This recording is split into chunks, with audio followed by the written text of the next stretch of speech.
இப்போ டெல்டா பகுதியில் மன்னார்குடி அப்படிங்கிறது ஒரு முக்கியமான தொகுதியாக இருக்குது, ஒரு அமைச்சரோட தொகுதியாக இருக்குது. இந்த தொகுதியில் போட்டி போடுறது உங்களுக்கு சவாலா இல்லையா? தமிழர்களின் அனைத்து பிரிவினரும் இந்த அரசு மேலே வெறுப்புலையும் கடும் கோபத்திலும் இருக்கிறாங்க. குறிப்பாக பெண்கள் இந்த டாஸ்மாக்னால அவ்வளோ கொடுமைக்கு ஆளாகி இருக்கிறாங்க. தமிழ்நாட்டில் சட்ட ஒழுங்கு சரியாக இருக்குதுன்னு முதல்வர் அவர்கள் சொல்கிறாங்க. இவங்க செந்தமிழன் சீமான் அவர்கள் சொல்கிற மாதிரி இவங்க. ஆனால் அமைச்சர் சொல்கிறாரு, புதிதாக ஒரு மகளிர் கல்லூரி கட்டியிருக்கோம், பல குளங்களை ஏறி தூர்வாரி இருக்கலாமா சொல்லி அமைச்சர் பிரச்சாரம் பண்ணுறாங்க. நீங்கள் எந்த குளத்தை போய் பார்த்தாலும் அந்த இடத்துல மது குடிச்சிட்டு போடுற அந்த பாலித்தீன் பைகள், பாட்டில்கள் எல்லாம் அங்கே கிடக்கு. அப்படி தமிழ்நாடு முழுக்க சிறப்பாக பார்த்துக்கிறோம், ஒரு தொகுதியை சிறப்பாக பார்த்துக்கலையா? இது மாதிரி தொழில்னு சொல்லிட்டு இப்போ கொஞ்சம் கொஞ்சமாக அங்கே இருக்கிற விவசாயங்களுக்கெல்லாம் வாங்கி முற்றிலும் விவசாயமே இல்லாமல் பண்ணிடுவாங்க. ஆனால் நேற்று கூட முதலமைச்சர் ஸ்டாலின் திருவாரூரில் பேசியிருக்கிறாரு. இல்லை, இந்த மன்னார்குடி பகுதி, இந்த டெல்டா பகுதியில் தான் சாணிப்பாலாக இருக்கட்டும், சவுக்கடின்னு எல்லா இதில் இருந்து திராவிட இயக்கங்களும் அதுக்கப்புறம் வந்து கம்யூனிஸ்ட் இயக்கங்கள்லாம் மீட்டு கொண்டு வந்தாங்க அப்படிங்கிற பார்வை இப்போ வரைக்கும் இந்த மக்களுக்கு இருக்குது. என்னுடைய தந்தை தோழர் இளரா கம்யூனிஸ்ட் கட்சியில் முழு நேர பணியாளர், சைக்கிளில் போய் போராட இடத்துல அங்கேயே பொறுத்துருவார். இல்லை, அதான் ஏன் நீர்த்து போச்சு அப்படிங்கிற கேள்வி. நீங்கள் வந்து முன்னாள் கம்யூனிஸ்ட் குடும்பத்தை சார்ந்தவர் அப்படிங்கிறனால எந்த இருவரும் திராவிட கட்சிகள் கம்யூனிஸ்ட் கட்சிகளை என்னுடைய தந்தை போன்ற ஈகிகள் இந்த கட்சியை வளர்க்க அவ்வளோ பாடுபட்டிருப்பாங்க. அந்த கட்சியை இந்த கம்யூனிஸ்ட் கட்சியை அழித்த திராவிட கட்சிகளுடைய கூட்டணி சேர்ந்துக்கிட்டு நாங்கள் பாசிச எதிர்ப்பு.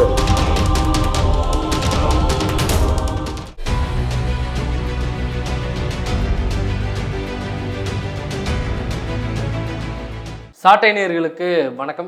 இன்றைய நேர்காணலில் நம்முடன் இணைந்திருக்கார் நாம் தமிழ் கட்சியின் பொருளாளர் மற்றும் மன்னார்குடி சட்டமன்ற தொகுதியின் வேட்பாளர் பாரதி செல்வன் அவர்கள். ஐயா வணக்கம். வணக்கம் தம்பி. வணக்கம். வணக்கம். 40 ஆண்டு காலமாக மருத்துவத்துறையில் வந்து பணியாற்றிட்டு வரீங்க, மருத்துவராக இருக்கிறீங்க. நீங்கள் ஏன் முதல்ல அரசியலுக்கு வந்தீங்க? நான் 2009 வரைக்கும் வெறும் மருத்துவராக தான் இருந்தேன். 2009 ஈழப்படுகொலை, அங்கே தமிழர்கள் 1.5 லட்சம் பேர் கொன்றளிக்கப்பட்ட போது இங்கே அதை தடுப்பதற்கான எந்த முயற்சியும் இங்கே முயற்சிகள் எடுத்தாங்க, ஆனால் போதுமான அளவு இல்லை. அப்போ தான் நான் எனக்கு என்ன பட்டதுன்னா, தமிழர்கள் மத்தியில் தமிழ்நாட்டில் உள்ள தமிழர்களுக்கு மொழி உணர்வு, இன உணர்வு கடந்த 60 திராவிட ஆட்சியில் மழுங்கடிக்கப்பட்டு விட்டது. அதனால தான் எங்கள் எழுச்சி ஏற்படலை. அதை உண்டாக்குறதுக்கு ஏதாவது செய்யணும் அப்படின்னு நான் முடிவு செஞ்சப்போ தான் நாம் தமிழர் கட்சி செந்தமிழன் சீமான் அவர்கள் ராமேஸ்வரத்தில் ஆற்றிய அந்த வரலாற்று சிறப்புமிக்க உரை, அது என்னை தமிழ் தேசிய அரசியலுக்கு கொண்டு வந்தது. அதே மாதிரி ஒரு விடுதலை போராட்டத்தில் கலைஞர்களும் அறிஞர்களும் அதிலிருந்து அந்நியப்பட்டிருப்பது மக்களுடைய உண்மை நிலையிலிருந்து தங்களை அந்நியப்படுத்துவதாகவே ஆகும் அப்படின்னு சொல்லி தேசிய தலைவர் சொல்லியிருக்கிறாரு. இப்போ என்ன கூட கேட்பாங்க, நீங்கள் டாக்டர் வேலை பார்க்காம ஏன் இதுக்கு வர்றீங்க அப்படின்னு கேட்குறாங்க. ஒரு மருத்துவரோ பொறியாளரோ எந்த பணியாற்றுறவங்களோ ஒரு அமைதியான ஒரு நல்ல சூழல் நாட்டில் இருந்துன்னு அவங்க வேலையை பார்க்கலாம். ஆனால் நாடே பல்வேறு பிரச்சனைகளை பற்றி எரியும் பொழுது நான் மருத்துவத்தை மட்டும்தான் பார்ப்பேன், அதை மாற்ற நான் முயற்சி பண்ண மாட்டேன் அப்படின்னு சொல்கிறது மிகப்பெரிய தவறு. அதனால தான் நான் தமிழ் தேசிய அரசியலுக்கு நான் என்னை ஒப்படைச்சிக்கிட்டேன். அதனால் ஈழ தமிழர் பிரச்சனைக்காக விழிப்புணர்வு ஏற்படுத்துவதற்கு மன்னார்குடி பகுதியில் ஆர்ப்பாட்டங்கள், போராட்டங்கள், துண்டறிக்கை அடித்து கொடுப்பது, காணொலி காட்சிகளை இதெல்லாம் நான் பண்ணியிருக்கிறேன். அதற்கு பிறகு நம்ம தமிழ்நாட்டு பிரச்சனைகளான காவிரி நீர் பிரச்சனை, காவிரி மேலாண்மை வாரியம் அமைக்கணும். காவிரி மேலாண்மை ஆணையம் அமைச்சதும் ஒரு அதிகாரமுள்ள ஆணையமாக இல்லை. ஏன்னா அவங்க வந்து கர்நாடக அரசுக்கு பரிந்துரை தான் பண்ணுறாங்க. 30 TMC கொடுங்கன்னா அவங்க கொடுக்குறது கிடையாது. அணையை திறந்து விட அதிகாரம் வேணும், அந்த அதிகாரம் இல்லை. அதனால் இந்த ஆணையத்தை கழிச்சிட்டு அதிகாரமுள்ள ஆணையம் அமைக்கணும். அதற்கான போராட்டம் மிக மிக முக்கியமானது மீத்தேன் ஹைட்ரோ கார்பன். ஏன்னா இந்த திட்டங்கள் இங்கே செயல்படுத்தப்பட்டிருந்ததுன்னா இந்த பகுதியே மக்கள் வாழ முடியாத ஒரு நிலைமை ஏற்பட்டிருக்கும். அதற்காக நாம் தமிழர் கட்சி மிகப்பெரிய நடவடிக்கைகளை எடுத்தது. கிட்டத்தட்ட 50,000 துண்டறிக்கைகள், இருசக்கர ஊர்தி பயணம், எல்லா கிராமங்களுக்கு போய் மக்களுக்கு விழிப்புணர்வை ஏற்படுத்தணும். ஒரு சில இடங்களில் ONGC எதிர்த்து போராட்டங்களில் நம்முடைய உறவுகள் சிறை தண்டனை கூட அனுபவிச்சிருக்கிறாங்க. என் மேலேயே இப்படிப்பட்ட போராட்டங்களில் ஈடுபட்டதுனால 19 வழக்குகள் போடப்பட்டன. பல வழக்குகள் முடிஞ்சிருச்சு. இப்போ கடந்த 3 மாதங்களில் கூட ஒரு வழக்கு, கதிராமங்கலம் போராட்ட வழக்கு தொடர்பாக நான் தஞ்சை நீதிமன்றத்துக்கு 3 முறை சென்று வந்திருக்கிறேன். இப்படி என்னுடைய இந்த கடந்த 2009ற்கு பிறகு பல்வேறு மக்கள் போராட்டங்களில் என்னை நான் ஈடுபடுத்திட்டு இருக்கிறேன். அதற்கு பிறகு ஒரு மருத்துவராக உண்மையை நேர்மையமாக நான் இந்த பகுதியில் மருத்துவராக பணியாற்றி இருக்கிறேன். அதே மாதிரி எப்படி நான் உண்மையை நேர்மையாக பணியாற்றணும் மருத்துவத்துறையில், அதே மாதிரி அரசியல்லையும் நான் உண்மையை நேர்மையமாக இருப்பேன். ஏன்னா நான் வாக்கு கேட்க போகும்பொழுது அவங்க வாக்காளர் என்னுடைய நோயாளியாக தான் அவங்க சொல்கிறாங்க, எங்கள் அப்பாவை நீங்கள் தான் உசுரை காப்பாற்றுனீங்க, அம்மாவை காப்பாற்றுனீங்க, அதுக்காக அவங்களுக்கு ஓட்டு போடுறோம் அப்படின்னு நான் அவங்கள்ட்ட சொல்லுவேன். அது வந்து என்னுடைய மருத்துவராக என்னுடைய பணி. அதற்கு நான் அவங்கள்ட்ட கட்டணம் வாங்கிட்டு தான் பண்ணியிருக்கிறேன். அதற்காக வாக்களிக்கணும்னு நான் அவங்கள்ட்ட கேட்கல. ஆனால் எப்படி உண்மையை நேர்மையமாக நான் மருத்துவ பணியாற்றணும், அதே மாதிரி அரசியல்லையும் நான் உண்மையை நேர்மையமாக இருப்பேன். உங்களுடைய பிரச்சனைகளுக்கு நான் தலையிடுவேன். இந்த தேர்தலுக்கு பிறகு நான் காலையில் 1 மணி வரைக்கும் மக்கள் பிரச்சனைகளுக்காக அரசு அலுவலகங்களில் சென்று வாதாடுவேன், மக்களை திரட்டி போராடுவேன். 1 மணிலிருந்து 8 மணி வரைக்கும் நான் நோயாளிகளை பார்ப்பேன். அதனால என்னுடைய மருத்துவ பணியும் தொடரும், அரசியல் பணியும் தொடரும். எனவே இந்த மன்னார்குடியின் மக்களின் உண்மையான பிரச்சனைகளுக்கு தீர்வு காண வேண்டுமானால் உங்களுக்கு உண்மையும் நேர்மையுமாக உழைக்கக்கூடிய, அர்ப்பணிப்புடன் உழைக்கக்கூடிய எனக்கு வாக்களியுங்கள் அப்படின்னு சொல்லி மன்னார்குடி சட்டமன்ற தொகுதி வாக்காளர்களை நான் கேட்டுக்கிறேன். இப்போ டெல்டா பகுதியில் மன்னார்குடி அப்படிங்கிறது ஒரு முக்கியமான தொகுதியாக இருக்குது, ஒரு அமைச்சரோட தொகுதியாக இருக்குது. இந்த தொகுதியில் போட்டி போடுறது உங்களுக்கு சவாலாக இல்லையா, கடினமாக இல்லையா? எனக்கு சவாலாக இல்லை. ஏன்னா ஒட்டுமொத்த தமிழ்நாட்டையும் எடுத்துக்கிட்டிங்கன்னா இந்த தமிழர்களின் அனைத்து பிரிவினரும் இந்த அரசு மேலே வெறுப்புலையும் கடும் கோபத்திலும் இருக்கிறாங்க. அரசு ஊழியர்கள், மருத்துவர்கள், செவிலியர்கள், விவசாயிகள், இப்படி அனைத்து பிரிவினரும், பெண்கள், குறிப்பாக பெண்கள் இந்த டாஸ்மாக்னால அவ்வளோ கொடுமைக்கு ஆளாகி இருக்கிறாங்க. பல பெண்கள் தங்கள் கணவனை இழந்திருக்கிறாங்க. குடும்பத்தில் நிம்மதி இல்லை, மது போட்டு அடிக்கிறது, அதனால குழந்தைகள் படிக்க முடியலன்னு சொல்கிறாங்க. ஒரு 12 வயது மாணவ. தமிழ்நாட்டில் சட்ட ஒழுங்கு சரியாக இருக்குதுன்னு முதல்வர் அவர்கள் சொல்கிறாங்க. எல்லா அமைச்சர்களும் நாங்கள் சிறப்பான ஆட்சி கொடுத்துட்டு இருக்கோம் தானே சொல்கிறாங்க. அது இவங்க செந்தமிழன் சீமான் அவர்கள் சொல்கிற மாதிரி இவங்க செய்தி அரசியல் தானே பண்ணுறாங்க, மக்கள் அரசியல் கிடையாது. அதனால் ஊடகங்கள், பெரிய ஊடகங்கள் எல்லாம் தங்கள் கையில் வைத்துக்கொண்டு ஒரு பொய் 100 முறை சொன்னாலும் உண்மையாகிவிடும் அப்படின்னு சொல்லுவாங்க. அப்படி பொய்யாக தான் அவர் பேசுகிறார தவிர அது உண்மை கிடையாது. ஆனால் மக்கள் அதை உணர்ந்துருக்கிறாங்க. அதனால் சகல பகுதி மக்களும் வெறுப்பில் இருக்கிறாங்க. அவங்களுக்கு மாற்று கிடையாது. ஏன்னா இது வரைக்கும் திமுக 2 கட்சி தான் இருந்தது. அப்போ இவங்க பிடிக்கலையே அவங்க பிடிக்கல, இப்படி தான் மக்கள் வாக்களிச்சுட்டு இருந்தாங்க. ஆனால் இப்போ 3வது சக்தியாக ஒரு மாற்றாக நாம் தமிழர் கட்சி வந்துருச்சு. நீங்கள் சென்ற தேர்தலில் பணம் மழையை பொருட்படுத்தாமல் 37 லட்சம் பேர் வாக்களிச்சிருக்கிறாங்க. அதனால் இப்போ மக்கள் ஒரு சரியான மாற்று நமக்கு வந்துட்டு நம்ம நாம் தமிழர் கட்சிக்கு வாக்களிப்போம் அப்படின்ற நம்பிக்கை அவங்களுக்கு இருக்குது. அது மட்டும் இல்லாமல் இங்கே தொழில்துறை அமைச்சர் இப்போ சட்டமன்ற உறுப்பினராக இருப்பவர், அவங்க இப்போ கூட விளம்பரம் பண்ணிட்டு போனாங்க. நாங்கள் பேருந்து நிலையம் கட்டினோம், கல்லூரியில் பாளையம் கட்டினோம், அப்புறம் குளங்களை எல்லாம் ஆழப்படுத்தணும், பாதாள சாக்கடை திட்டம் கொண்டு வந்தோம், சாலைகள் போட்டோம் அப்படின்னு சொல்லிட்டு போகிறாங்க. ஆனால் இது எதுவுமே உண்மையிலேயே மக்களுக்கு நலன் பயக்கும் திட்டம் இல்லை. பேருந்து நிலையம் எடுத்துக்கிட்டிங்கன்னா அதோட பேருந்துகள் நிறுத்துகிற இடம் முன்னாடி பேருந்து நிலையம் என்ன இருந்ததோ அதே அளவு தான் இருக்குது. மீதி இடம் பூரா வணிக நிறுவனம் தான் கட்டியிருக்கிறாங்க. பேருந்து நிலையமாக இருக்கணும், அது மார்க்கெட்டு கிடையாது. இதற்கு பதிலாக நகரின் வெளிப்புறத்தில் மண்ணை நகரில் புதிதாக ஒரு நல்ல பெரிய பேருந்து நிலையம் அமைச்சிருந்தா விரிவாக்கத்திற்கு அதை பயன்பட்டுருக்கும். இது ஒன்று. அடுத்தது பாதாள சாக்கடை திட்டம், அதை சரியாகவே திட்டமிட்டு செயல்படுத்தலை, பகுதியாக செயல்படுத்தணும், அது மாதிரி செய்யலை. அதனால் பாதி அந்த திட்டம் நடைபெற்று கொண்டிருக்கும் போதே பெரும் மழை பெய்து சாலை பூரா வீணாயிட்டு ஒரு 4-5 பேர் விபத்துக்கு உள்ளாகி 1-2 பேர் இறந்தே போயிட்டாங்க. அதே மாதிரி இப்போ சுற்றுச்சாலை அமைச்சாங்க. அதில் அந்த சாலைகள் குறுக்கிடு இடங்களில் வேகத்தடைகள் அமைக்காததுனால முதல் 1 வாரத்தில் 5 விபத்துகள், 3-4 பேர் இறந்தே போயிட்டாங்க. இப்படி அந்த திட்டத்திலையும் பாதிப்பு. சாலைகள் போட்டதும் ஒழுங்காக போடல. இப்போ கூட இந்த பாதாள சாக்கடை கட்டியிருக்கிற இடத்துல எல்லாம் சாலைகள் போட்டுட்ருக்குறாங்க. நான் முறைப்படி சாலைகள் அமைக்கிறதுனா பழைய சாலையை தோண்டிட்டு தான் அதுக்கு மேலே போடணும். இவங்க தோண்டவே இல்லை. சாலையோட ஒரு பகுதியில் பழைய கற்கள் அப்படியே இருக்குது, இன்னொரு பள்ளமான பகுதியில் புதுசாக கற்கள் நிரப்பி இருக்கிறாங்க, மேலே இவங்க தாறு போட போகிறாங்க. இது 1 வருஷத்துக்கு கூட வராது. அப்போ திரும்ப இவங்க கான்ட்ராக்டில் காசு எடுக்கிறதுக்கு தான் அதை செய்கிறாங்களே தவிர இது மக்களுக்கு பயன்படுற திட்டம் எதுவுமே இல்லை. அதனால் இதில் யாரும் மக்களுக்கு திருப்தி இல்லை. இவங்க வேணால் சொல்லிக்கலாம் நாங்கள் இதை செஞ்சோம். ஆனால் அமைச்சர் சொல்கிறாரு புதிதாக ஒரு மகளிர் கல்லூரி கட்டியிருக்கோம், இருக்கிற அரசு கல்லூரிக்கு புதிதாக கட்டடம் கட்டுறதுக்கு நிதி ஒதுக்கீடு பண்ணியிருக்கோம், பல குளங்களை ஏறி தூர்வாரி இருக்கலாம்னு சொல்லி அமைச்சர் பிரச்சாரம் பண்ணுறாங்கல்ல. மன்னார்குடியில் 64 குளங்க, ஒரு 7-8 குளம் தூர்வாரி இருக்கிறாங்க, அது உண்மைதான். அதற்கு சுற்றிலும் சிமெண்ட் கரையெல்லாம் வச்சுருக்கிறாங்க. ஆனால் பராமரிப்பு இல்லை. இன்னும் நிறைய குளங்கள் ஆழப்படுத்த வேண்டியது இருக்குது. 5 ஆண்டுகளே இவங்க எல்லாத்தையுமே பண்ணியிருக்கலாம். 1. 2வது, இந்த குளங்களுக்கான வரத்து வாய்க்கால் அது இருந்தால் தானே தண்ணி வரும். இப்போ மழை தண்ணி கொஞ்சம் தான் தேங்கி இருக்க தவிர வரத்து வாய்க்கால்லாம் அவங்க சரி பண்ணலை. நீங்கள் எந்த குளத்தை போய் பார்த்தாலும் அந்த இடத்துல மது குடிச்சிட்டு போடுற அந்த பாலித்தீன் பைகள், பாட்டில்கள் எல்லாம் அங்கே கிடக்கு. அவ்வளோ தூய்மை இல்லாமல் இருக்குது. அந்த காலத்துல எல்லாம் நான் எங்கள் கிராமத்துக்கு போயிருக்கிறேன். காவல் குளம்னு இருக்கும், அதுக்கு காவலர் ஒருத்தர் இருப்பார். அது மாதிரி ஒவ்வொரு குளத்துக்கும் காவலரை நியமித்து கண்காணிப்பு கேமராக்கள் வச்சு பராமரிக்கணும். இல்லைன்னா குளத்தை மட்டும் நீங்கள் ஆழப்படுத்தி கரையை போட்டு பயனில்லை. அது சுத்தமாக இருக்கணும்ல, அது குப்பை தொட்டி மாதிரி ஆகிட்டு இருக்கு. இப்போ தொடர்ந்து இவ்வளோ குற்றச்சாட்டுகள் வைக்கிறீங்க, ஆனால் தொழில்துறை அமைச்சர் சிறப்பாக செயல்பட்டு இருக்காரு. தமிழ்நாடு முழுக்க பல ஆயிரம் கோடிகள் தொழில்துறைக்கு முதலீடு ஈட்டிட்டு வந்திருக்காங்க. முதல்வர் வெளிநாடு போய் 6000 கோடி முதலீடு ஈட்டிட்டு வந்தாங்க. அப்படி தமிழ்நாடு முழுக்க சிறப்பாக பார்த்துக்கிறோம், ஒரு தொகுதி சிறப்பாக பார்த்துக்கலையா? இல்லை, இது மாதிரி தொழில்னு சொல்லிட்டு பன்னாட்டு நிறுவனங்களை தமிழ்நாட்டுக்குள்ளே அழைச்சிட்டு வர்றதே நாம் தமிழர் கட்சி எதிர்க்குது. ஏன்னா பன்னாட்டு நிறுவனங்கள் ஏன் இங்கே வர்றாங்க அப்படின்னா, இங்கே குறைந்த ஊதியத்துக்கு உழைப்பு கிடைக்குது. அப்புறம் தண்ணீர் குறைந்த கட்டணத்துக்கு இலவசமாக கொடுக்குறாங்க, மின்சாரம் குறைந்த கட்டணத்துக்கு கொடுக்குறாங்க.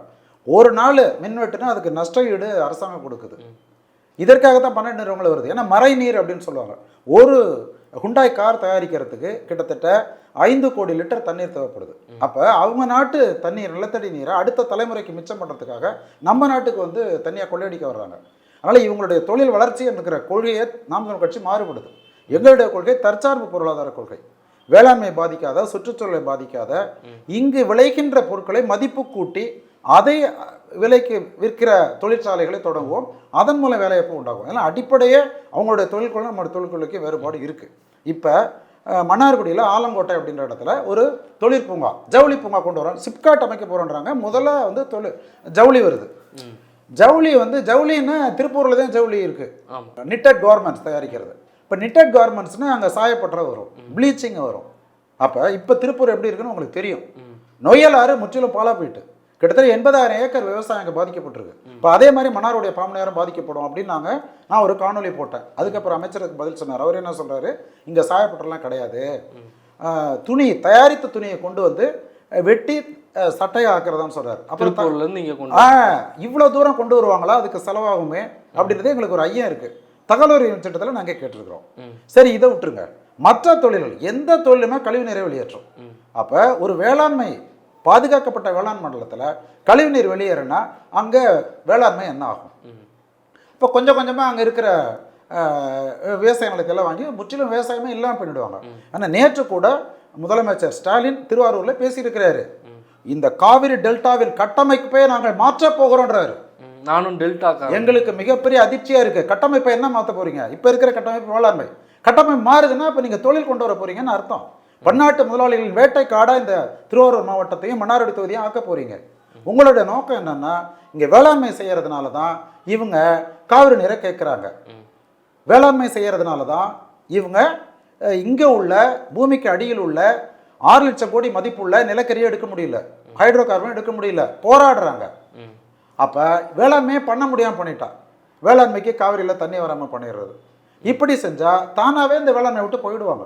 ஏன்னா இப்பயே இளைஞர்கள், விவசாய விட்டு பிள்ளைங்க இளைஞர்கள் பூரா வெளிநாட்டில் தான் வேலை பார்க்கணும். விவசாயத்துக்கு நாங்கள் நிறைய முக்கியத்துவம் கொடுக்குறோன்னு முதல்வர் சொல்கிறாரு. நான் திருவாரூர் தான், டெல்டாக்காரன் தான் அப்படின்னு சொல்லி முதல்வர் சொல்கிறாருல்ல. டெல்டாக்காரன் சொல்கிறாரு. அவரும் செய்கிறதெல்லாம் தற்காலிக ஒரு இழப்பீடு கொடுக்குறாங்க. ஆனால் விவசாயிகிட்ட போய் பேசுனீங்கன்னா தெரியும், உர விலை வசந்து போச்சு, இடுபொருள் விலை வசந்து போச்சு, இந்த 100 நாள் வேலை திட்டம், இலவசங்கள், அதனால எங்களுக்கு வேலைக்கு ஆள் கிடைக்க மாட்டுது அப்படின்னு அவங்க புலம்புறாங்க. இப்போ இது எல்லாமே இவங்களுடைய திட்டங்களே என்னென்னா தற்காலிக நிவாரணத்தை கொடுக்கறது. தற்காலிக நிவாரணம் கொடுத்து நீண்ட காலத்தில் விவசாயிகளை இங்கே வெளியேற்றுறது. இப்போ இலவசங்களே கொடுக்குறாங்கல்ல. இப்போ நீங்கள் கேள்விப்பட்டிருப்பீங்க, தொடர் வண்டியில் போகும்போது மயக்க பிஸ்கட்டு கொடுத்து, பிஸ்கட்டுன்னு சொல்லி தான் சாப்பிட்றாங்க, மயக்க மனம் நகையை பறிச்சுட்டு போயிடுறாங்க. அப்படி தான் இவங்க இலவசங்களோட கொடுத்து மக்களுடைய வாக்குகளை பெற்று பல லட்சம் கோடி ரூபாய் இவங்க கொள்ளையடிச்சிட்டு இருக்கிறாங்க. மன்னார்குடி தொகுதியில் வந்து நீங்கள் போட்டிடுறீங்க. இங்கே இருக்கிற மக்கள் உங்களுக்கு ஏன் வாக்கு செலுத்தணும்? முதல்ல நான் என்னுடைய முன்பகுதியிலே சொன்ன மாதிரி நான் பல்வேறு மக்கள் போராட்டங்களில் பங்கேற்றிருக்கிறேன். மருத்துவராக உண்மை நேர்மையாக இருந்திருக்கிறேன். அதே மாதிரி அரசியலில் இருப்பேன். இவங்களுடைய பிரச்சனைகளை தீர்க்க நான் பாடுபடுவேன் அப்படின்னு அவங்களுக்கு நான் இல்லை, தொகுதி மக்களுக்கோ இல்லை தொகுதிக்கோ ஒரு நல்லது செய்யணும், ஆட்சி அதிகாரத்துக்கு வந்து தான் செய்யணும், இல்லை மக்கள் சேவை நிறைய செய்யலாம். அப்படியே தான் நாம் தமிழ்ச்சி இதுவரை செஞ்சுருக்கீங்களா? அந்த தொகுதி இதுவரைக்கும் செஞ்சுருக்கிறாங்க. நீடாமங்கலம் பகுதியில் 2 பாலங்கள் அமைக்கப்படாமல் மக்கள் ரொம்ப சிரமப்பட்டாங்க. அதுக்கு அந்த வட்டார வளர்ச்சி அலுவலர்கிட்ட மனு கொடுத்து அங்கே பாலங்கள் அமைச்சோம். இப்போ சாலை போட்டிருக்கிற மாதிரி அறகுறையாக ஒரு நீண்ட சாலை போட்டிருந்தாங்க. அதையும் மனு கொடுத்து அந்த போட்ட சாலையை உடைச்சிட்டு புதுசாக சாலை போட வச்சோம். அப்புறம் இங்கே கீழ்மேல் ருக்மணிபாளையம் தெருவில் 2 மதுக்கடைகள் எதிரெதிரே இருந்தது. அதனால் போக்குவரத்து பிரச்சனை இருந்தது. அதுக்கு ஆர்ப்பாட்டம் நடத்தி ஒரு மதுக்கடையை அங்கேருந்து வெளியேற்றினாங்க. கடந்த 2 மாதங்களாக நான் வேட்பாளராக அறிவிக்கப்பட்ட பிறகு பல்வேறு மக்கள் பிரச்சனைகளை காணொலி மூலம் வெளியிட்டு அதில் அவங்க நடவடிக்கை எடுத்திருக்கிறாங்க. இப்போ எடுத்துக்காட்டாக நீங்கள் மகளிர் கல்லூரி சொன்னீங்கல்ல, முதல்ல அவங்க என்ன பண்ணாங்க, மகளிர் கல்லூரி புதுசாக கட்டிருக்க பேருந்து நிலையமா மேல் தளத்தில் கொண்டு வர நாங்கள் காணொலி போட்டோம். அது மக்கள் நெருக்கமான இடம், பெண்களுக்கு பாதுகாப்பு இருக்காது, ஒரே ஒலி மாசு இருக்கும், அதனால் அங்கே பண்ணக்கூடாதுன்னு சொன்னோம். இந்த தொகுதியில் உள்ள அத்தனை மக்களும் அதுக்கு அந்த திட்டத்துக்கு எதிர்ப்பு தெரிவித்தாங்க. இதில் சமூக ஊடகத்தில் இடத்த மாற்றிட்டாங்க. அதே மாதிரி ராமகிருஷ்ணா நகர் அப்படின்ற இடத்துல பெரும் வெள்ளம் 300 வீடுகள் அங்கே மூழ்கி கிடந்தது. அதுக்கு நாங்கள் காணொலி போட்டோம். அப்புறம் அதுக்கு நடவடிக்கை எடுத்தாங்க. அப்புறம் இந்த சாலைகள் பாதாள சாக்கடை திட்டத்தினால பழுதான சாலைகள் காணொலி போட்ட பிறகு அதை ஓரளவு சரி செய்தார்கள். இப்போ வந்து தொடர்ந்து பிரச்சாரத்திலையும் ஈடுபட்டுட்டு வரீங்க, ஒரு புறம் மருத்துவ பணியும் பார்த்துட்டு வரீங்க. மக்களோட ஆதரவு எப்படி இருக்குது நாம் தமிழர் கட்சி? மக்கள் ஆதரவு சிறப்பாக இருக்குது. ஏன்னா அந்த மாற்றம் என்ற சொல்ல அவங்க மக்களை பயன்படுத்துகிறாங்க. இப்போ 2 பேருக்கு போட்டது போதுங்க, இந்த தடவை மாற்றம் வேணுங்க, சீமானுக்கு தாங்க போடணும். இப்போ மாற்றம் போது விஜயம் அவங்களுக்கு ஒரு ஆப்ஷனாக இருக்காருல்ல? இல்லை, அதையும் அவங்க யோசிச்சு பார்க்குறாங்க. என்னென்னா நாம் தமிழர் கட்சிக்கு 15 ஆண்டு அரசியல் அனுபவம் இருக்குது. விஜயுடைய கட்சிக்கு அந்த அனுபவம் கிடையாது. எந்த பிரச்சனையாக இருந்தாலும் அதை துல்லியமாக மதிப்பிட்டு பதில் சொல்கிற திறன் செந்தமிழன் சீமானுக்கு இருக்குது. ஆனால் விஜய் வந்து ஒரு பத்திரிகையாளர் சந்திப்பு கூட வர்றது கிடையாது. அதுக்கு முக்கிய காரணம் அவருக்கு ஒரு வரலாறு பற்றியோ மொழி பண்பாடு பற்றியோ மக்களின் அன்றாட பிரச்சனைகளை பற்றியோ உலக அரசியல் பற்றியோ எந்த புரிதலும் அவருக்கு இல்லை. அதனால தான் அவர் அஞ்சுறார். ஆக நாம் தமிழர் கட்சியின் கள போராட்டங்கள் செந்தமிழன் சீமான் அவர்களுடைய அந்த வரலாறு அரசியல் பற்றிய அவருடைய புரிதல், இயற்கை வேளாண்மையை பற்றி, இயற்கை பாதுகாப்பது பற்றி, தமிழர்களின் வேலைவாய்ப்பு பற்றி, தற்சார்பு பொருளாதாரம் பற்றி, மணல் கொள்ளையை பற்றி, கனிம வள கொள்ளையை பற்றி துல்லியமாக புள்ளி விவரங்களோடு அவர் பேசுவது மக்களை சென்று சேர்ந்திருக்கிறது. அதனால் நிச்சயமாக அவங்க நாம் தமிழ் கட்சிக்கு தான் வாக்களிப்பாங்க. இன்னொரு மாற்றாக வந்திருக்கின்ற தமிழக வெற்றி கழகத்திற்கு வாக்களிப்பதற்கு வாய்ப்புகள் மிக மிக குறைவு. இப்போ தனித்து போட்டியிட்டு இருக்கும். கடந்த 3 தேர்தலாக எல்லா தேர்தலுமே வந்து தனித்து தான் போட்டிடுறோம். இந்த தனித்து போட்டிடுறது அப்படிங்கிறது வெற்றியை வந்து தள்ளி போட்டுகிட்டே போகுதுன்னு சொல்லி பார்க்கலாமா? இன்னும் ஒரு கூட்டணி வச்சோம்னா சீக்கிரம் அதிகாரத்தை பிடிச்சிடலாம் அப்படிங்கிற ஒரு பார்வை இருக்குல்ல? இல்லை, இது வரைக்கும் கூட்டணிக்கு போன கட்சிகள் ஒரு 5, 6, 10 சட்டமன்ற உறுப்பினர்களாகி அவங்க சாதித்தது எதுவுமே இல்லை. ஏன்னா ஒரு காலத்தில் கம்யூனிஸ்ட் கட்சிகள் தான் தமிழ்நாட்டில் மிகப்பெரிய போராட்ட வரலாற்றை கொண்டவர்கள். ஆனால் இன்னைக்கு அவங்க கூட்டணி தர்மம் அப்படின்னு சொல்லிட்டு எழுத்த போராடுறது கிடையாது. ஒரு எடுத்துக்காட்டு சொல்கிறேன். இல்லம் தேடி மருத்துவம் அப்படின்னு ஒரு திட்டம் இருக்குது. அதில் தற்காலிக பணியாளர்கள் அவங்க நிரந்தர பணியாக்கணும், எங்களுக்கு ஊதியம் அதிகரிக்கணும்னு சொல்லி தமிழ்நாடு முழுக்க உள்ளவங்க திரண்டு சென்னையில் போய் ஆர்ப்பாட்டம் பண்ண கிளம்புறாங்க. மோடியாவது பஞ்சாப் உழவர்களை ஒரு கட்டத்துக்கு வர வச்சு தான் சாலையில் போராட்டத்தை நிறுத்தினார். ஆனால் அவரை விட மோசமான ஒரு பாசிசவாதியாக ஸ்டாலின் தொடர்ந்து நிலையத்திலே கைது பண்ணுறாருங்க. மன்னார்லேருந்து கிளம்புற தொழிலாளர்கள் அங்கேயே கைது பண்ணுறாங்க. இது மாதிரி பல போராட்டங்கள். அப்படி போய் நாங்கள் பாசிசத்தை எதிர்க்க என்று சொல்கிற கம்யூனிஸ்ட் கட்சிகள் எப்படி ஸ்டாலின் ஆதரிக்கிறாங்க? எதுக்கு சொல்ல வரேன்னா, கூட்டணி என்பது தங்களுடைய கொள்கைகளை சமரசம் செய்து கொண்டு தான் கூட்டத்தில் இருக்கிறாங்க. ஆனால் நாம் தமிழர் கட்சி அப்படி கொள்கையை சமரசம் பண்ண முடியாது. இல்லை, இந்த மன்னார்குடி பகுதி, இந்த டெல்டா பகுதியில் தான் சாணிப்பாலாக இருக்கட்டும், சவுக்கடின்னு எல்லா இதில் இருந்து திராவிட இயக்கங்களும் அதுக்கப்புறம் வந்து கம்யூனிஸ்ட் இயக்கங்கள்லாம் மீட்டு கொண்டு வந்தாங்க அப்படிங்கிற பார்வை இப்போ வரைக்கும் இந்த மக்களுக்கு இருக்குது. அப்புறம் தொடர்ந்து அவங்கள தானே ஆதரிச்சுக்கிட்டு இருப்பாங்க. நீங்கள் சொல்கிறத தயவு செஞ்சு திருத்திக்கணும். கம்யூனிஸ்ட் கட்சிகள் தான் போராடுது. திராவிட கட்சிகள் போராட்டம் மிக மிக குறைவு. நீங்கள் சொல்கிற பிரச்சனைகளில் என்னுடைய தந்தை தோழர் இளரா அப்போ விவசாய சங்க தலைவராக இருந்தவர். கம்யூனிஸ்ட் கட்சியில் முழு நேர பணியாளர். வீட்டுக்கே மாதத்துக்கு 1 நாள் 2 நாள் தான் வருவார். சைக்கிளில் போய் போராடுற இடத்துல அங்கேயே படுத்துருவார். மக்களோடு மக்களாக வாழ்ந்தவர். 35 வயதில் ஒரு விபத்தில் இறந்துட்டார். அப்படி கம்யூனிஸ்ட் கட்சிகள் வந்து இங்கே போராடி இருக்கு. ஆனால் இன்னைக்கு அப்படிப்பட்ட போராட்டங்களை அவங்க முன்னெடுக்கிறது இல்லை. இந்த திமுக அதிமுகவோட கூட்டணி சேர்ந்து அந்த திராவிட கட்சிகளின் கலாச்சாரம் இவர்களுக்கு முற்றிலுமாக இவங்களுக்கும் அதை ஆட்கொண்டு விட்டது. கிட்டத்தட்ட இன்னொரு திராவிட கட்சியின் கிளையாக தான் இன்னைக்கு அவங்க செயல்பட்டு அங்கங்கே சின்ன போராட்டங்கள் நடத்துறாங்களே தவிர அந்த காலம் மாதிரியே கம்யூனிஸ்டுகளுக்கு அந்த அர்ப்பணிப்பு அதெல்லாம் இப்போ கிடையாது. இல்லை, அதான் ஏன் நீர்த்து போச்சு அப்படிங்கிற ஒரு கேள்வி. நீங்கள் வந்து முன்னாள் கம்யூனிஸ்ட் குடும்பத்தை சார்ந்தவர் அப்படிங்கிறனால கம்யூனிஸ்ட் கட்சியை வெளியே இருந்து இப்போ பார்க்குறீங்க. அதோட பார்வை எப்படி இருக்குது உங்களுக்கு? முன்னாடி நீர்த்து போனதுக்கு 2 காரணம் இருக்குது. ஒன்று, எங்கள் அப்பா காலத்தில் அன்னைக்கு பண்ணையார்களால் விவசாய தொழிலாளர்கள் சுரண்டப்பட்டார்கள். அவங்களோட உழைப்பு சுரண்டப்பட்டது. குறைஞ்ச கூலியை கொடுத்துட்டு விளைச்சலேருந்து பணத்தை பண்ணையார்கள் எடுத்துட்டாங்க. குத்தகைதாரர்கள்னு இருப்பாங்க. பெரிய பண்ணையார் ஒரு 100 பேர் குத்தகை கொடுத்துருப்பாரு. ஒரு மாவுக்கு 1 ஏக்கருக்கு இவ்வளோ நெல் கொடுக்குன்னு சொல்லுவார். விளைஞ்சு கூட இருக்காது. அதை அடுத்த கடனில் சேர்த்துருவாங்க. இப்படி அவங்களுக்காக தான் கம்யூனிஸ்ட் கட்சி இப்போ போராடுது. ஆனால் அடுத்தடுத்து என்னாச்சுன்னா, இந்த குத்தகைதாரர்கள் விவசாய தொழிலாளர்கள் இவங்க கம்யூனிஸ்ட் கட்சிகளின் போராட்டத்தினால அவங்களுடைய கோரிக்கைகள் நிறைவேற்றப்பட்டுச்சு. இப்போ அந்த போராட்டங்களுக்கான தேவை இல்லை. அப்போ கம்யூனிஸ்ட் கட்சிகள் என்ன செய்திருக்கணும் அப்படின்னா, இந்த மக்களின் தேவையுடைய அந்த லெவல் இருக்குல்ல, எதிர்பார்ப்பு, அதை மேலே கொண்டு போயிருக்கணும். மேலேன்னா இப்போ நம்ம பேசுறது சூழல் பாதுகாப்பு, ஆற்று நீர் உரிமை, இயற்கை பாதுகாப்பு, அப்புறம் இந்த ஊழல், கையூட்டு ஊழல் ஒழிப்பு, இப்படி மக்களின் தேவையின் லெவலை அதிகரிச்சிருந்தாங்கன்னா மக்கள் இவங்களோட இருந்திருப்பாங்க. இவங்க அந்த இதுக்கு வரவே இல்லை, பழசையே பேசிக்கிறது. இன்னொன்று, இந்த திராவிட கட்சிகள் ஊடுருவி கம்யூனிஸ்ட் கட்சிகளை இங்கே வந்து உழைச்சிட்டாங்க. என்கிட்ட ஒரு தடவை ஒரு நோயாளி வந்தார், அவர் கம்யூனிஸ்ட் கட்சி, அவர் பையன் அதிமுகவில் இருக்கிறாரு. ஏன் உங்கள் அப்பா இந்த கட்சியில் இருக்கு, நீங்கள் அங்கே போயிட்டீங்களா அப்படின்னு கேட்டேன். அவர் என்ன தெரியுமா சொன்னார், அந்த கட்சியில் போனால், அந்த கட்சியில் போய் பஞ்சாயத்து தலைவர் சீட்டு வாங்குறதை விட அந்த திராவிட கட்சியில் இருந்தாலும் நேரடியாக நான் சீட்டு வாங்கிடுவேன் அப்படின்னு அவரே சொன்னதை நான் சொல்கிறேன். இப்படி அந்த கட்சிகளே திட்டமிட்டு இந்த கம்யூனிஸ்ட் கட்சி இங்கே அழிச்சாங்க, திமுக அதிமுகவும். ஆனால் இன்னைக்கு தோட்டத்தில் தன்னை வெட்டியவன் வாசலை அலங்கரிக்கும் வாழை அப்படின்ற மாதிரி எந்த இருபுறம் திராவிட கட்சிகள் கம்யூனிஸ்ட் கட்சிகளை, என்னுடைய தந்தை போன்ற ஈகிகள் இந்த கட்சியை வளர்க்க அவ்வளோ பாடுபட்டிருப்பாங்க. அந்த கட்சியை இந்த கம்யூனிஸ்ட் கட்சியை அழித்த திராவிட கட்சிகளுடைய கூட்டணி சேர்ந்துக்கிட்டு நாங்கள் பாசிச எதிர்ப்பு, பிஜேபி வரவிடக்கூடாது என்று சொல்லி சமரசம் செய்து கொண்டு விட்டார்கள். அதனால தான் அவங்களுக்கு மக்கள் ஆதரவு இங்கே போயிட்டு. இப்போ மன்னார்குடி தொகுதியில் ஒருவேளை நீங்கள் வெற்றி பெற்றால் என்ன திட்டங்களை வந்து செயல்படுத்துவீங்க இந்த தொகுதியில்? மிக முக்கியமாக என்ன, மன்னார்குடி சட்டமன்ற தொகுதி பெரும்பான்மை உழவர்கள் உள்ளது. அவங்களுக்கு வேளாண்மைக்கு நீர் ரொம்ப முக்கியம். ஏன்னா ஒவ்வொரு ஆண்டும் என்ன பண்ணுவாங்கன்னா, இந்த வாய்க்கால்கள் ஆறுகள்லாம் கடைசி நேரத்தில் அவசரமாக தூர் வர்றது, கான்ட்ராக்ட் காசு அடிக்கிறது, கணக்கு எழுதிட்டு காசு எடுத்துக்கிறது. அந்த நீர் ஆதாரங்களை நான் வந்து வலிமைப்படுத்துவோம், ஏரிகளை ஆழப்படுத்துவோம், கிராமங்களில் உள்ள குளங்களை ஆழப்படுத்தி மழைநீர் சேகரிப்பு, நிலத்தடி நீர் மட்டத்தை நாங்கள் உயர்த்துவோம். அடுத்தது, இந்த மழைக்காலங்களில் நெல்மணிகள் நடைந்து அது அவங்களால அதை விற்க முடியல, எவ்வளவோ நெல்மணிகள் அவங்களுக்கு நஷ்டமாயிடுச்சு. அந்த கொள்முதல் நிலையங்களுடைய அளவை அதிகப்படுத்துவோம், அதை மேலும் பலப்படுத்துவோம். அப்புறம் நெல் உலர்த்தும் இயந்திரங்கள் சத்தீஸ்கர் மாநிலத்தில் இருக்குன்னு சொல்கிறாங்க. நெல் உலர்த்து இயந்திரம் வாங்கி கொடுத்தோம்னா அந்த ஈரப்பதத்தினால் பாதிக்கிறத நம்ம தடுக்கலாம். அப்புறம் போதுமான அளவில் டிராக்டர்கள், அறுவடை இயந்திரங்கள் இல்லாதனால வயல்லே கலந்து நனைஞ்சு போகுது. அதனால் அறுவடை இயந்திரங்களை அரசே வாங்கி கொள்முதல் பண்ணி அதை சரியான வாடகை கொடுக்க ஏற்பாடு பண்ணுவோம். இயற்கை வேளாண்மை ஊக்குவிப்போம். நம்மாழ்வார் அவர்கள் பேரில் இயற்கை வேளாண் கல்லூரி இங்கே தொடங்குவோம். அதற்கு அடுத்ததாக கல்வி, அரசு பள்ளிகள், அவ்வளோ முன்னாடியே நான் சொன்னேன், அரசு பள்ளி போதுமான ஆசிரியர் நியமிப்போம், கழிவறைகளை பராமரிக்க ஆட்களை நியமிப்போம், அரசு மருத்துவமனையில் போதுமான பணியாளர் நியமிப்போம், தற்காலிக பணியில் நிரந்தர பணியாளர் ஆக்குவோம். பொது சுகாதாரத்தை பொறுத்தவரை மிக நீண்ட பிரச்சனையான அந்த குப்பை, அதை உறுதியாக கட்டுவோம். அதுக்கு 2 கோடி ரூபா தாங்க செலவாகும். நாங்கள் தனியார் நிறுவனத்திட்ட கேட்டோம், அதை 15 பொருட்களாக பிரித்து அவங்க எடுத்துக்கிறாங்க. 2 கோடி ரூபா தான் செலவு. இந்த பஸ் ஸ்டாண்டுக்கு 40 கோடி ரூபாய் செலவு, அந்த இதுக்கு பாலத்துக்கு 150 கோடி என்னமோ செலவு. அதில் 1% நான் முன்னாடியே சொன்னேன்.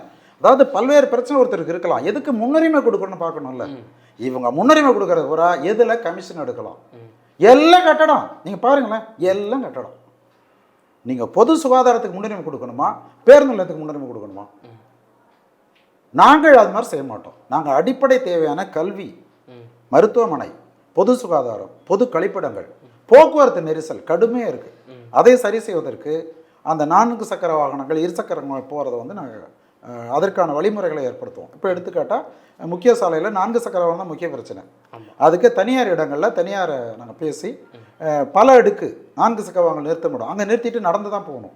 நடந்து போகிறது உடற்பயிற்சியாகவும் இருக்கும். இது மாதிரி 2 சக்கர வாகனம் 2 பக்கம் நிறுத்துறதுக்கு மஞ்சள் கோடு 3 அடியில் போட்டு அங்கே நிறுத்த வைப்போம். அப்புறம் பெரும் வணிக நிறுவனங்கள், பெரும் கஸ்டமர்ஸை ஈர்க்கிறத இப்போ அதான் முக்கியமான இதில் தடை விதிப்போம். அதற்கு பதிலாக நகரின் புறநகர் பகுதியில் அவங்களுக்கு பெரும் மால்கள் அங்கே ஆரம்பிக்கிறதுக்கு நாங்கள் ஊக்குவிப்போம். அவங்கள இளைஞர்களுக்கு அதுக்கான கடன் வாங்கி கொடுத்து அப்போ வந்து போக்குவரத்து நெரிசல் இங்கே குறைஞ்சிரும். இது மாதிரி இப்போ பேருந்து நிலையம் இருக்கிற இடத்துல நெரிசலை குறைக்கிறதுக்கு இன்னொரு பேருந்து நிலையம் பாமணின்ற இடத்துல அமைப்போம். இவ்வளவு திட்டங்களோட தேர்தல் அணுகுறீங்க. உங்களுடைய பயணம் வெற்றி பெற சாட்டையின் சார்பாக வாழ்த்துக்கள். இணைந்தமைக்கு நன்றி. நன்றி, வணக்கம். சாட்டை எடுத்து நாட்டை திருத்து, இளம் தலைமுறை தானே நீ